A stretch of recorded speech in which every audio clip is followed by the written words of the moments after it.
Hey y'all, I'm Gina if you don't know me. I'm so glad to be back and talk about the Toby Brantley Park with y'all. First, I'm just going to do a quick overview of our last assignment and what I presented last time to y'all, which is just basically the existing conditions of the site. But I also didn't get to note on last time, and after talking to Jared, I kind of wanted to discuss this a little more as well. I dove deeper into my research of not just the site, but the city of Eupora and Mississippi as a whole.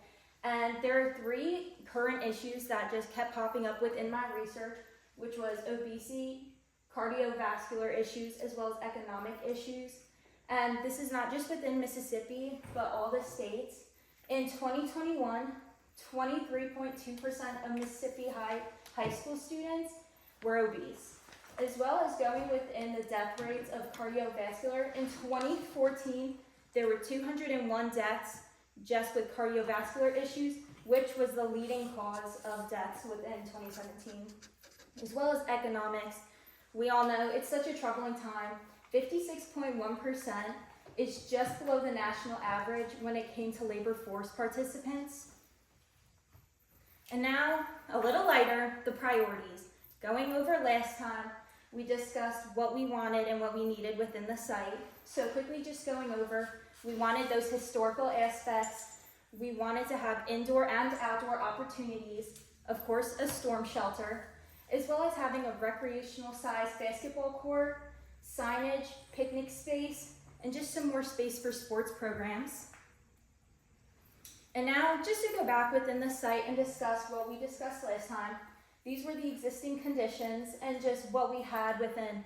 Where are the major stopping points? Where were there major slope? Could there be noise affecting from the elementary school?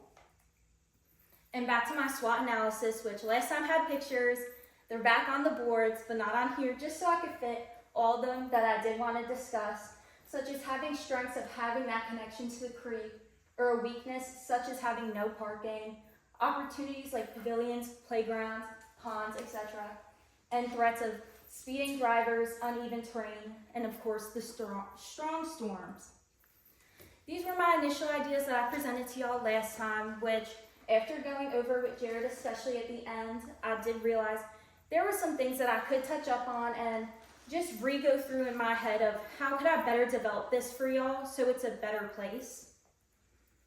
I also took into effect my 3 case studies I presented to y'all last time just because I think this is an issue going through. This was the first park that had a lot of playground equipment, and it was just beneficial for all ages that went into the park. They had different types of like 2 people play, which was really good, as well as areas that were good for physical therapy. The next one was more about the ecological effects of watershed, making sure areas don't flood, especially within heavy rain, which we all know Mississippi can downpour on us any day. So I felt like this was really important. As well as this one, which is in Atlanta, which is obviously a booming place right about now, and just how they kind of designed the whole area on such a large scale. Okay, now to get to the new stuff. I wanted to talk about my goals and objectives. And I feel like that's really hard to put into words at this point. We know what the goal is. We know what the objective is. So in my mind, sometimes we need some pictures.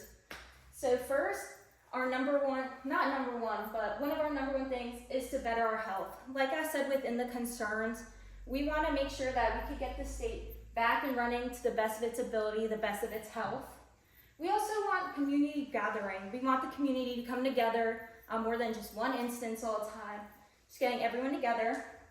Obviously history, we want to tell the story of the Brantleys. We want their story to be known and heard and understood. We also want economic growth, whether it's jobs from the pool or anything like that. It's also right in Eupora, let's be real, y'all. And then social development, which was huge, and I didn't know that on my boards, but children socially developing, I mean, we all see it, it's becoming less and less. So having these play areas is really just huge for the growth. As well as, we can go over the goals. We want a vibrant, inclusive, multifunctional public space. We want it to be accessible and welcoming to everyone, and we want it to be a social connection. And we're going to do that by promoting wellness and honor local heritage, as well as enhance safety and education. So going over my concept, I just kind of slowly started thinking about, after last time's presentation, especially with the transportation and maintenance aspect, how can we navigate with that? So this time I put a little legend to the side, but I can show y'all in the next diagram as well, that taking into consideration, I decided to move and have 2 parking areas, kind of break up the sports areas, still have that retention pond, but still have the memorial gardens and areas for everyone to enjoy. Okay, now I can get into the nitty gritty of things, y'all.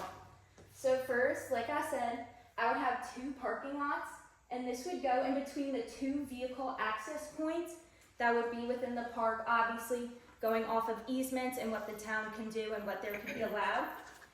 Also having about a roundabout here, especially if we cannot have that extra access, just so they can always go, turn around, and still have access to any buildings. I then have my sports district.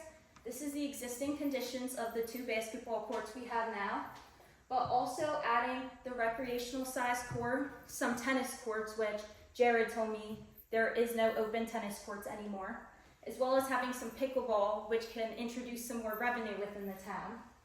And then having my buildings kind of scattered so it doesn't take up the park.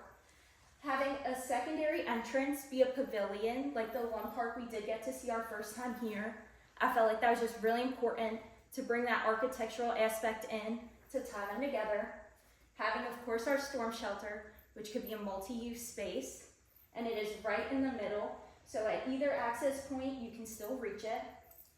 And then also having our actual welcome center that can have lots of memorabilia, murals, etc. to share the history.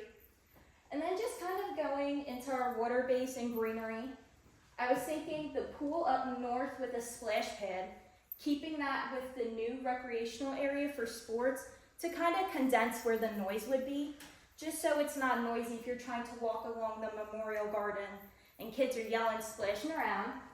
And then having the pond right over here so people can walk through, have that photo moment, as well as having a walking entrance here and having that be the walkable kind of trail entrance to introduce them. And then I have my 4 different parts of greenery. This one would be a picnic space.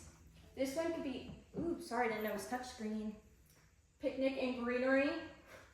And then my 2 memorial gardens where there will be statues,